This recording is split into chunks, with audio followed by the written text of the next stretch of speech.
Pine time.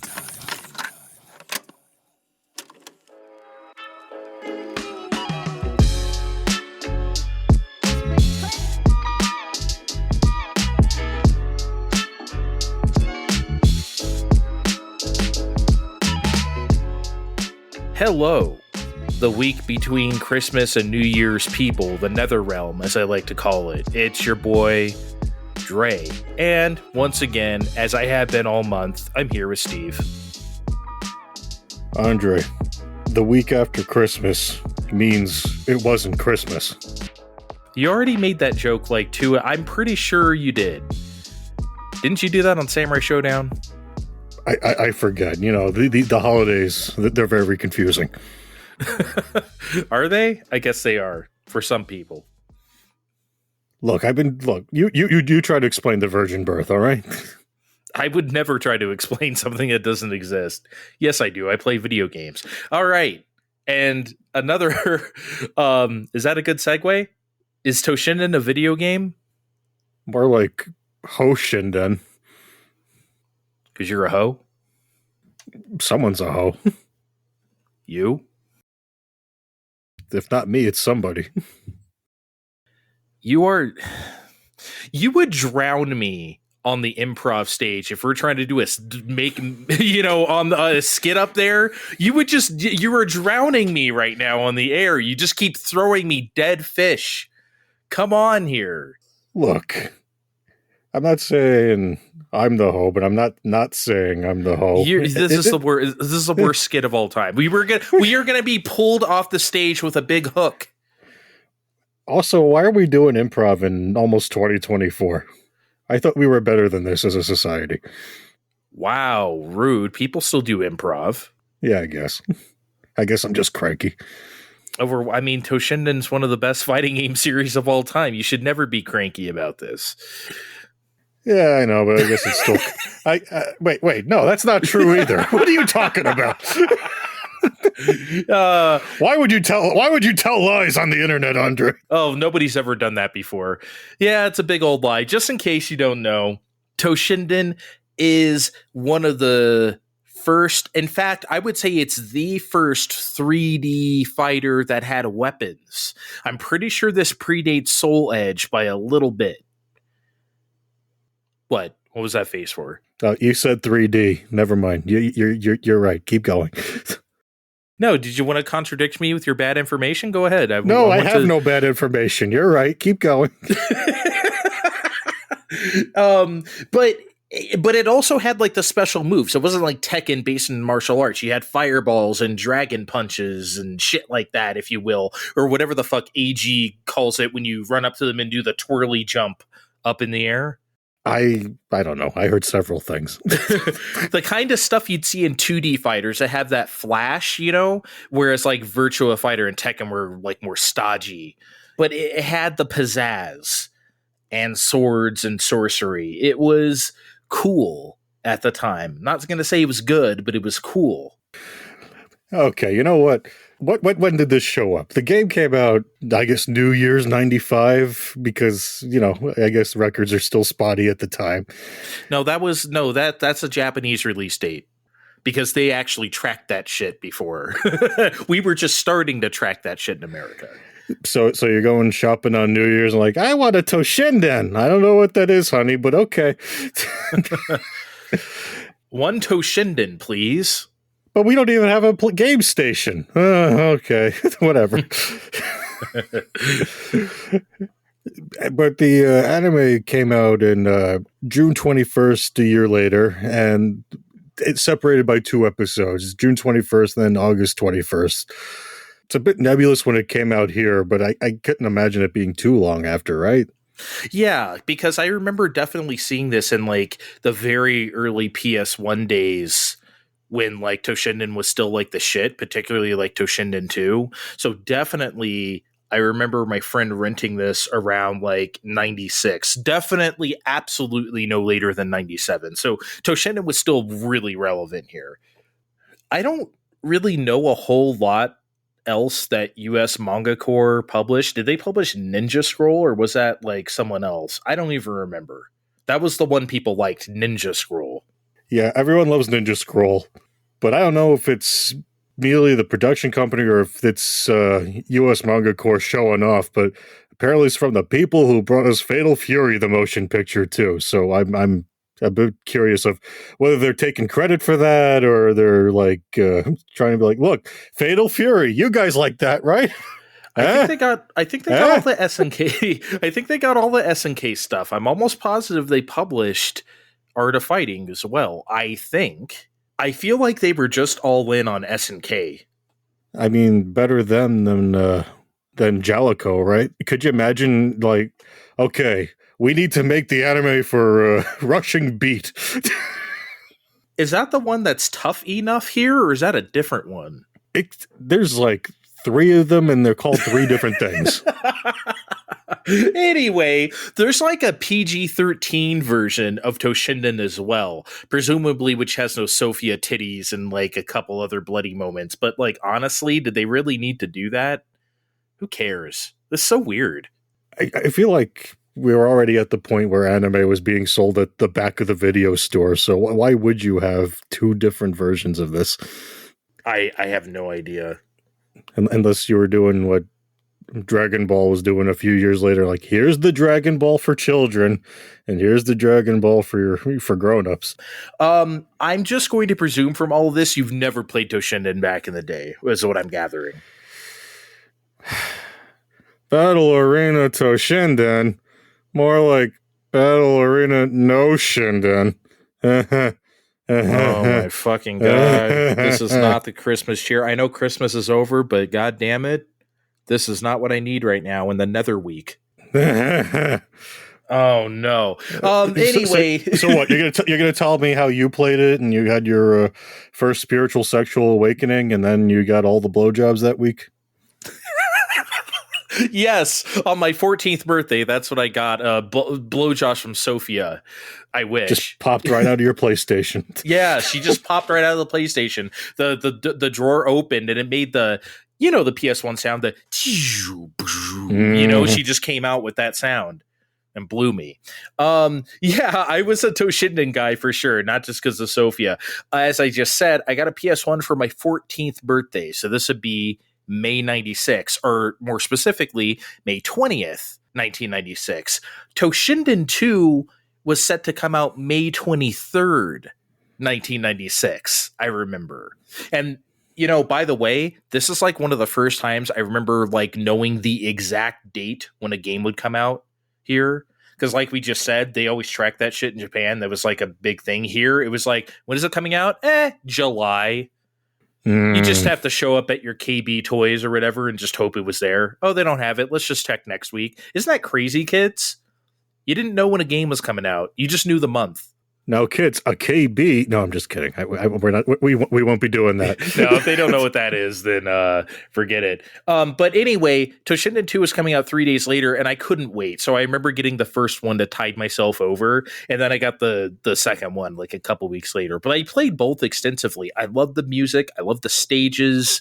It had a really appealing anime style, which me, as getting into anime at that point, was obviously very appealing. It just had everything except the gameplay.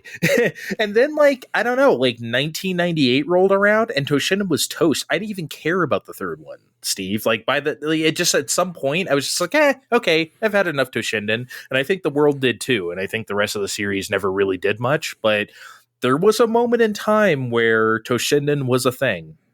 See, I'm a bit younger than you. I know I have to keep bringing it up. But I'm younger than Andre.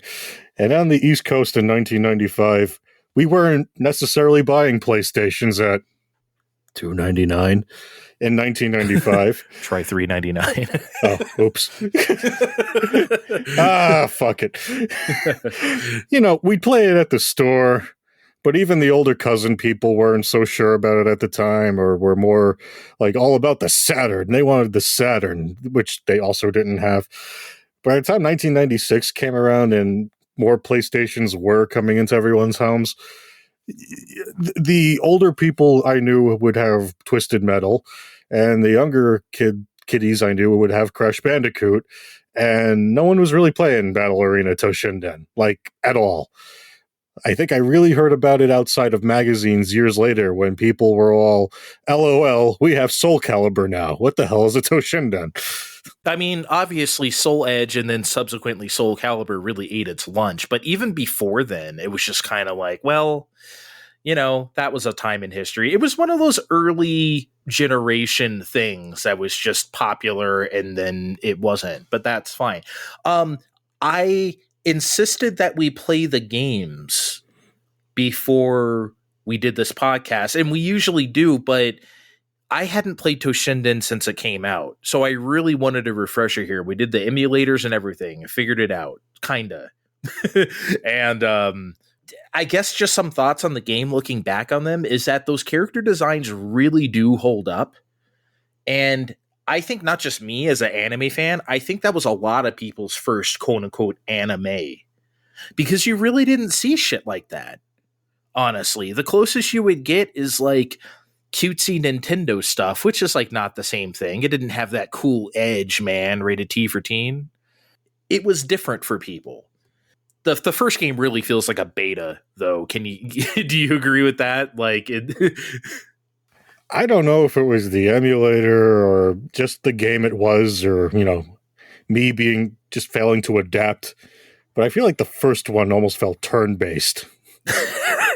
Like, I'm going up, I'm hitting the guy with the sword, he hits me back, I block, he hits me with the sword again. I could sort of do a move again. I'm like, and this is the greatest 3D fighting game. Nobody thinks that. Come on. Nobody said that, even at the time. Okay, but speaking of the calendars, speaking of the characters,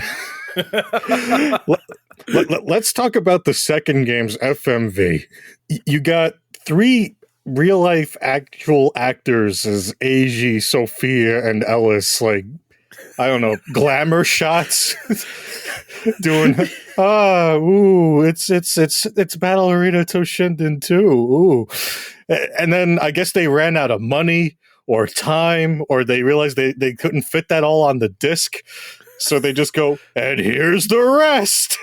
And here's all the rest of the cast are all just character models from the game. I like how they made FMV Sofia like wink in the camera. Do you remember that part? You know what else I found? I found this on YouTube. Someone like AI upscaled that opening. It's really creepy. It actually looks really good, which means it looks really bad. I don't know if I should look that up later or not. You should see it. You should see it. Oh yeah, the opening to Toshinden 2 is legendary. I guess my whole point of saying this, and so much preamble before we talk about the anime, is that I just don't want people to forget that Toshinden mattered.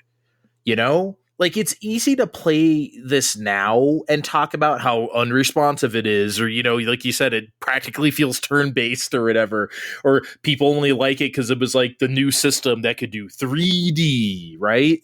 But you know what? That's fine. It has a place. People love Legend of Dragoon. That game is important to people whether I like it or not. It's not good. I never have thought that game is any good. But you know what? It doesn't matter. It occupies a place for people.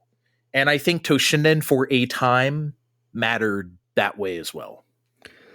I won't fight you on it having a place. I mean, it being on the PlayStation Classic actually makes sense. Like, could you imagine them sticking something like Ghost Recon on there? Like, how dumb would that have been? Oh boy, we can't be doing that. Also, did you know there was a Game Boy port? I didn't have enough time to play it, and Nintendo published it everywhere. That wasn't Japan, so if it appears on a long-named app, cover your ass. No, I remember seeing that. You know what it looks like? It looks like the proto versions of what like those fighting games would be like on Neo Geo Pocket Color. It's like chibi and cutesy, kind of SD, if you will, super deformed. Oh, that almost sounds appealing. Yeah. They didn't try to put like the 3D ass game on the Game Boy. I mean, obviously it's not going to work. Unlike when Rare tried to do the Game Boy version of Killer Instinct. Oh, they tried to do a lot of ill-advised Game Boy versions of a lot of things, and I bet they fucking sold. But whatever. Okay, I guess we can talk about the anime now. But Steve, this is kind of a beautiful mess. It kind of defies description. It really does.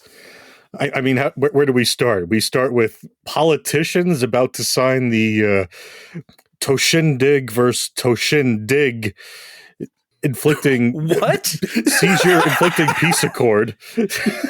What the hell just happened? I don't know. I just made up 2 joke names, and I thought they were funnier when I wrote them down. But anyway, it's the end of the Cold War, and we gotta sign the peace accord. And everyone's taking pictures. So here comes our first seizure at the screen. I hope everyone's not epileptic. There was a lot of flashing lights and stuff. This would never be allowed today. Like this would not happen. But everything's the world's finally going to be okay until Sephiroth, shows up and Niflheim's the whole thing. They even do the whole black backdraft background with silver-haired anime man there. Like, and we will always associate that with Toshinden. Always. Yes, always. It will be theirs and theirs alone. It will never be nary will it be associated with a thing else. Just and Just I guess everyone died. Because we don't bring it up anymore. Well, it's weird, right? The Cold War is over. Psych, everything blew up because 90s hair motherfucker jumped towards the motorcycle and exploded. You notice that he didn't even do the twirly jump like the game. He just jumped towards the motorcycle, then it cuts to kaboom. It's like, okay, what did he do? They at least show him slicing it in half. Come on, guys. Look, he was the one guy that didn't look like he didn't belong there. You know what he did. You fucking know what he did. They don't have to show shit. Okay, I know what he did in my heart. They don't have to show it. I was like, are we watching the PG-13 version where we can't show that? No, we were not, because we saw Sofia's tits. So after that, and you said it best, I'm going to steal your note if you don't mind. You just called this 10 minutes of the most literal interpretation of what a fighting game anime could be. And you are absolutely correct. That is one of the truest things you've ever said. Think about a fighting game. Choose your character. They choose their character. Round 1, fight. And then you just start fighting. You don't know why. It's just fighting game, right? That's practically what happens. You nailed it. Several different settings too. Like, who are these people? Why are they fighting? What why do I care that guy won? Who cares? Time for the next one. Yeah, you don't get time to think about it. And no thinking aloud. Just on to the next. But yeah, some of that shit includes Fo-Fi, the old man with the claws. He's doing tricks for the kids in the back alley, right? Oh, cool, Master Fo-Fi or whatever. I don't know why I made them the kids from Samurai Showdown, brother. Because they were they were on loan from anime to anime. Come on, we gotta do Fatal Fury in 2 minutes. Let's go. I mean, what just on? Are they even staying in the next studio if they run to the next one? Well, there's different sets across the lot, Okay. But yeah, but then he goes from doing tricks for the kids to fighting Sho in a back alley in 30 seconds flat, and then right after that, Chaos is introduced and then immediately killed by Gaia in the span of 2 minutes. And by the way, Eiji and Gaia were spouting nonsensical plot at each other. If you could follow any of that, I dare you. I only know a little bit because I've played the games back in the day and recently refreshed myself. But Steve, I dare anybody. I don't know. There was a lot of yelling. I've got you now, Gaia. That's pretty good. That's pretty good chaos. I'm like, okay, he's got him now, but not really. And again, it's like the Sonic Adventure 2 mode of storytelling. This is such a desolate place, and then they just flash back to the same place, just as desolate looking as it was a year ago. and he's getting smacked around by, I guess, the Ghost Mafia. Yeah, whatever those were, the random thugs in that game were just like a hair away from KKK members. I don't know. They had like weird pointy hats. I mean, I guess I'm used to associating the KKK with fat white men, but yeah, I guess that's really what they were trying to do back in 1996. But then, okay, like after the chaos part, literally 2 minutes later, Eiji and Kayin are fighting on the backdrop of what I could only call the Toshinden sunset. You remember the opening scroll of the first game where it's like, there were 8 fighters and a blah, blah, blah. Like that guy was talking and it was against the sunset. That's what the sunset was, right? Am I making that up? I feel like it was the Toshinden sunset. Well, what else are you going to have such sexual tension fighting against? Because I think they stopped short of doing the Predator bro handshake of, you know the one. Yeah, of course. Hi, man. Eiji and Kayin should have kissed on the mountaintop. I'm just going to say it, okay? I'm just going to say it. I need to ask now, did Toshinden, in its prime, have a story that they tried to stick to for its short lifespan? Because I feel like they invented this whatever with robots and whatever else for the anime. Not that it would be the first time that this sort of thing happened or that it would be bad, because, again, I'm reminded of Street Fighter 2 V, where they really did just make 29 episodes of fan fiction, ignoring everything. This is pretty true to the games. All the stuff Eiji and Gaia were saying to each other in that flashback was like true, if you will, to the game. I feel like all of this stuff is pretty fucking canon.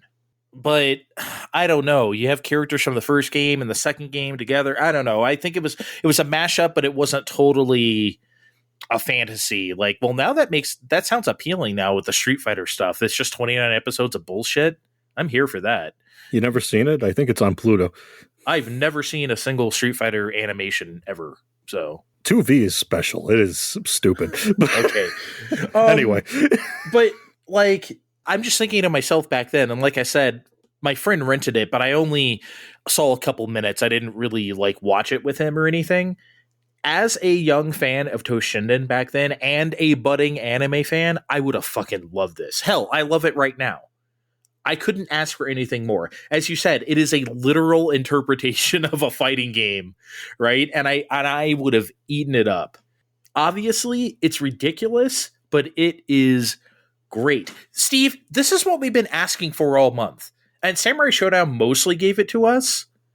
But like, do the moves from the game and fight each other a lot for no particular reason for 45 minutes, and it could be over. I feel like Samurai Showdown held itself back just a little bit because they played it a little safe by clinging to the Shanbara genre norms a bit, like we went through earlier, like those kinds of plot lines. And that was good. We enjoyed it. There is a lot to enjoy, and you should still watch it. But I think here they're like, it's not like Art of Fighting where they're like, I don't know what we're gonna do with this. We know what fighting games are. Okay, we need to help sell this thing. What do? We need to make them fight a lot. Yeah, just make them keep fighting. Yeah, don't look at what they're doing over at Tekken. Just make them keep fighting. Yeah, and they just keep doing that. I would say the entire first episode of this is just incomprehensible them fighting each other. And the thing we always complain about, did they do the moves from the game, is unequivocally yes, yes, yes. They can't stop doing the moves, Steve. It's almost like a speed run to see how fast they can do the moves. Faux Fi, as soon as he saw Show, he did the big ball thing, like I don't know how much you used a Faux Fi in while we were emulating these, but If I saw this video in 1996 and then you came up to me and asked that, hey, did they use the moves from the game? I would have been like, yeah, they used the moves from the game. You might remember earlier in the year when we watched Darkstalkers and they didn't do jack shit. No. It's right there, guys. Right there. Just do them. Like, did you? Well, first of all, I thought it was funny that Eiji and Kayin were like doing all their moves in the sparring match. They had to fit them all in. It was crazy. But also later when Sofia gets taken over by Uranus, we may or may not explain that later. She almost exclusively did her moves as fast as she could. Thunder Ring. Sofia, wait a second. What are you doing? Aurora Revolution. It was like immediate. She did both of them. We got to write the player's guide. Come on. She even did a Call Me Queen at the end, if you caught that. I don't know if you remember that. They knew what they were doing, man. The Sofia. Jesus Christ. That wasn't just a pair of tits. They were going full dominatrix. You don't make something, you don't give her a move called Call Me Queen by accident. Also, there was a pair of tits. Yeah. Oh, there was. But is this a good time to mention that my Japanese PSN account is named Aurora Revolution? I'm sure like one person at Sony Japan had a sensible chuckle and then left it alone. I made my profile picture Sofia as well. I did that. That's right. I'm a sick Toshinden sicko for life, I guess. So, okay. I want to try an experiment here. This is not something I ever do, but I want to show the audience why we can't break this story down literally, because I'm going to try for a scene and a half here, Steve. I'm going to say all the things that happen, and I want people to understand how incomprehensible it is. Go ahead before I start. Please do. Okay. I'm dying to see. Try. Okay, here's a full explanation of the scene after Eiji and Kayin should have kissed on the mountaintop. Okay. Rungo is in jail for no particular reason that we know of. He's yelling exposition like, "What did you do with my wife and son?" Okay. They send Chaos into his holding cell to fight him for battle data that's being collected by Uranus. Wait a second, did I say Chaos? Didn't he get killed literally 5 minutes ago by Gaia? Well, I guess he's back because he got reconstructed somehow, according to the throwaway line explanation by somebody. I don't remember who. So anyway, Rungo's special move, the ground rumbling thing, gets deflected right back at him by Chaos for reasons unknown, which practically splits his head open on the floor of his cell. But then 10 seconds later, he is magically in bed recovering.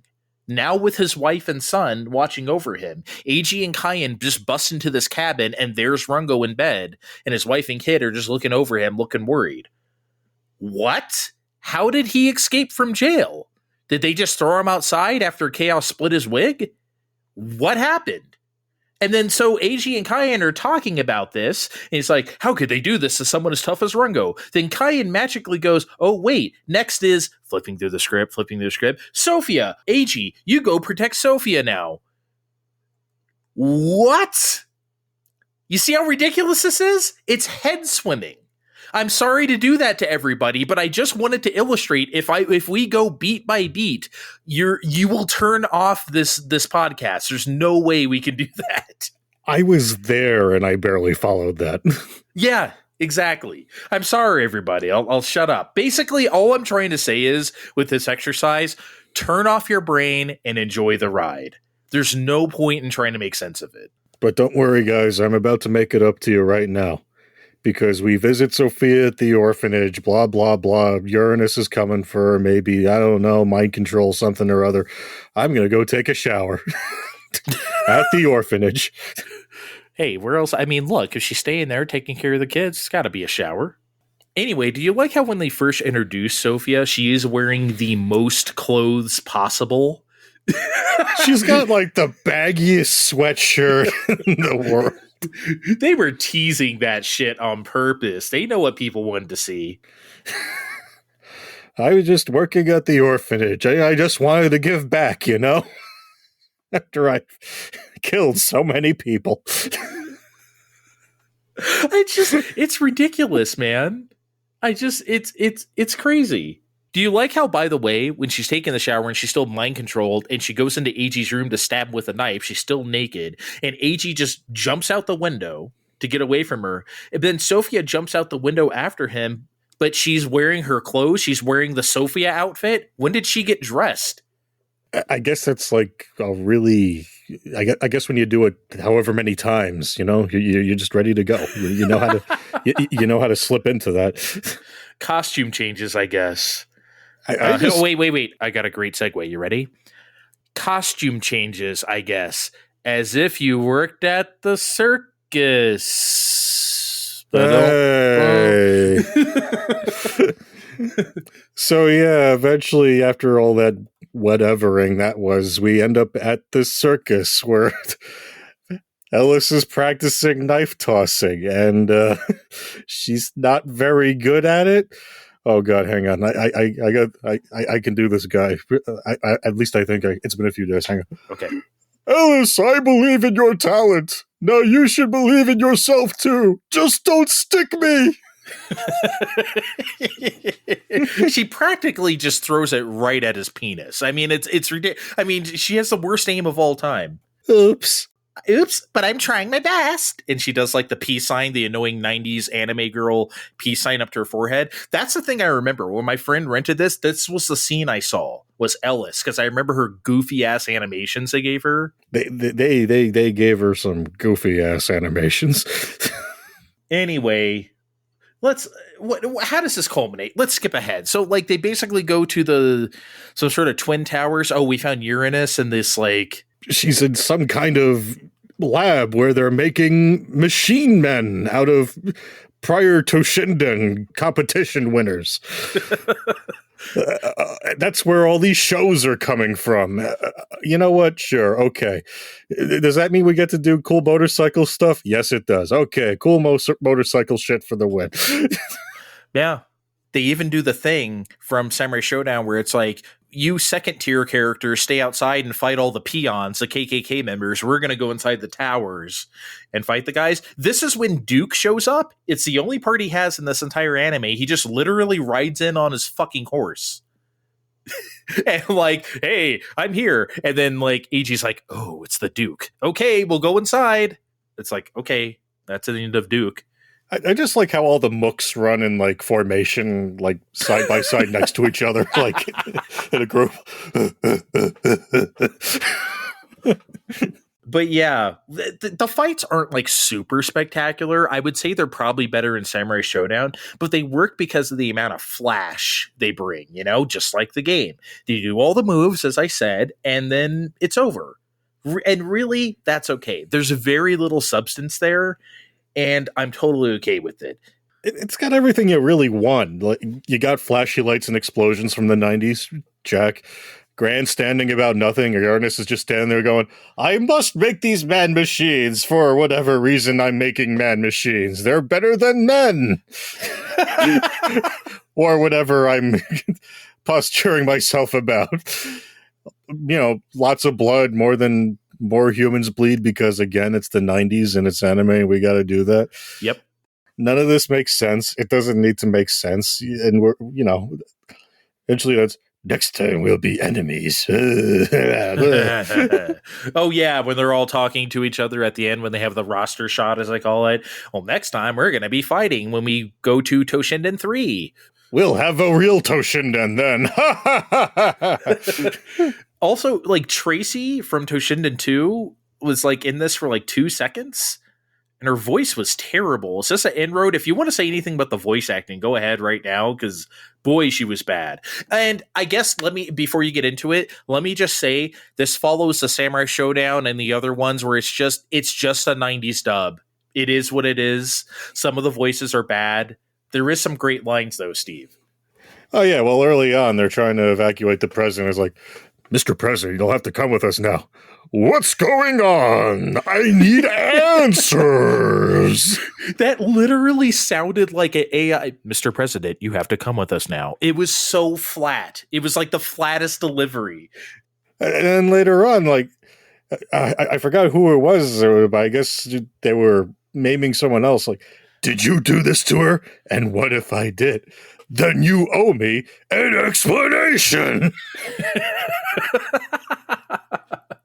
I love the one where Sho shows up after Eiji and Sofia are fighting for a while, and then Sho knocks over Sofia with like magic evil powers or whatever, and then he's like, "Your primitive program, it's no match for my cyber brain." Remember when we were obsessed with that shit in the 90s? Oh yeah, everything was cyber, man. Cyber, that's the perfect 90s thing to say. Check that shit on the web. I forget whether it was Sho or somebody else, but while they're in the Twin Towers or whatever, he was like, before you ask what that was, I just blew up the plant. This place will explode in a few minutes. And it's like, okay, you could have just let me have the line of, huh? What's going on? No, Sho, you just preempted the whole thing. Before you ask what that was. Okay, well, fuck you. Okay, know it all. Look, he was a ghost, and he clearly had like 2 seconds to do whatever he was doing, so... Any actor information? I don't know if you gleaned anything from this. Look, I always try. Uranus was fairly interesting because of what we don't have. You looked around and I found out she's played by Emma Rada. This is her only credit anywhere, so this is a fake ass name. That means she wasn't in anything else. Yeah, usually the internet susses out all these pseudonyms and things for these dubs and whatever, like, or later on they'd be so and so or and whatever else. But we got nothing. I say we start making up rumors on who Uranus was. Well, yeah, because sometimes you could. We need to. Oh, what's that YouTube channel that does like tries to find like mystery things that don't have any clues about it, and he tries to get to the bottom of it. It's usually about video games. Like, did this video game really exist? Or like, what happened to this product that never came out? Or like shit like that. Trying to like basically dispel like, I don't know if you want to call them Mandela effects or whatever. I don't know. Stuff lost to time. There's got to be that. This sounds like an episode of that. Yeah, no one's owned up to this, and no one's research has been good enough because I guess Toshinden is past its time. I don't know. Gaia, whoever played Gaia got the pronunciation sheet, though. He said Eiji Shinjo, like perfectly. That was spot on. And I complained about this, and I forget which one. Maybe Samurai Showdown, where they just pronounce some stuff weird. And I'm like, come on, guys. Oh, well, Samurai Showdown was special. Oh, it was. I feel like this is worse than Samurai Showdown. Remember we were surprised to find out the internet dunks on Samurai Showdown as like classic bad 90s dub anime. I feel like it's better than Toshinden. But what do I know, I guess? Well, I guess another fun actor for me to point out on that vein is Ted Lewis. He was our Eiji. And due to the nebulous nature of dubbing, we don't know when this thing actually came out. This is likely one of his first credited roles. But, everyone at home, please correct me. He had there were several things that popped up around the same time when I was doing research. There was this and the dub of Lotus War that he was in. Anyway, he's fucking everywhere, whether you knew him or not. He's the reason why DDD sounded like a Western prospector out in our Kirby dub back in 2002. He's also why Bakura was British in our Yu-Gi-Oh dub, and I think that was an improvement actually because he I don't know. I watched the original on when I was on back pain meds however long ago. I'm like, that doesn't sound right. I remember Vin at the time, me and Vin discussing that Kirby dub. I think he was kind of put off by Texas DDD, as we called it, but I don't know. I thought it was... It's funny. I thought it was funny. Yeah, I thought it was fine. I never really did watch that anime too much, though. One thing I want to end this off with, okay? I just want to say how the thing ends, because it's so stupid. So, Chaos is so powerful because, like I said, battle data, he knows all the characters' moves. So they can't touch him because he knows what they're going to do. So then Eiji gets desperate and does one of Kayin's moves on him, and it works. And then Kayin just yells out loud, "Hey, Gaia, attack him with someone else's technique." Don't you know a hurricane kick or a 100-hand slap or something? Okay, he didn't say that, but it was basically that's what he was saying. One's one step away. don't you know Aurora Revolution, Gaia? And then Eiji, after that, he's like, yeah, you're a fool to assume we'll do our moves the same way every single time. Was that like a meta statement on like fighting games or something like that? Like, that was really funny. I guess. I'm also reminded of Clay Fighter, of all things. It had not the 64 version, the Super Nintendo version had End Boss. It was just this big ring of snowballs, and all it really did was hop around and throw other people's projectiles. So I'm like, would that have been enough to stop Chaos because it was doing different shit the whole time? If like whatever Bad Mr. Frosty or whatever the fuck he's called showed up and just started whooping Chaos's ass, that probably would have been the best anime of all time. Can you imagine anime Mr. Frosty? I'd never stop watching it. You couldn't look away. Quick note on the music. It's pretty good here. It sounds just like the games. I think we can agree on that. It fucking better. I mean, like, and particularly like the jazzy, dancey stuff of like the first Toshinden game. It was really a lot like that. Really great stuff. As I said earlier, the music was a huge part of the identity of the games. And as is the case with any fighting game, really, but particularly Toshinden, because it doesn't have a whole lot else going for it, let's be real. So the music really matters, and the anime doesn't disappoint in this regard. It's not Art of Fighting, because what the fuck is? Because Art of Fighting was exceptional. That was crazy. Oh, I'm still searching for that soundtrack. It's got to be out there somewhere. It has to. But yeah, it's not as good as Art of Fighting, but Toshinden's not far off. Shit. I think this is easily the best of the stuff we watched this month. That's obviously not a hard bar to clear. Like I said, Samurai Shodown's may be better on a technical level, but Toshinden was more fun, I think. And honestly, that's the spirit of the games too. They were never the best, but nobody cared. They were just fun. So I think Toshinden wins the month. Yeah, I'd have to say so too. Like, again, gun to my head, Samurai Shodown is probably the best objectively and technically, but this was the most fun to actually watch. I didn't know what to expect from a Toshinden anime, especially given the bad reputation it's gotten since the 90s. But I got a little bit of everything 90s anime had to offer. I can't be unhappy with that. Yeah. Like I said, it's not good, and that's why it's great. So, is that it? Are we all out of Toshinden bits? I'd say that's... I don't have a button number. I'd say that's good enough. What were you going to do? I'd say that's shit. I'd say we had a good Toshindig. We sure Toshin did. Oh my fucking god, I can't wait for next year. Okay, 2024, moratorium on Toshinden puns. Fuck, no. Oh, I already did that one. Fuck. Yeah, see, you're out of them already. You already ran out. Okay, that's what we're gonna end this. Check us out on Twitter at Fine Time Podcast. Look in the description of this podcast to find our names on Blue Sky. We'll see you next year. Bye. We'll see you next time on Fine Time.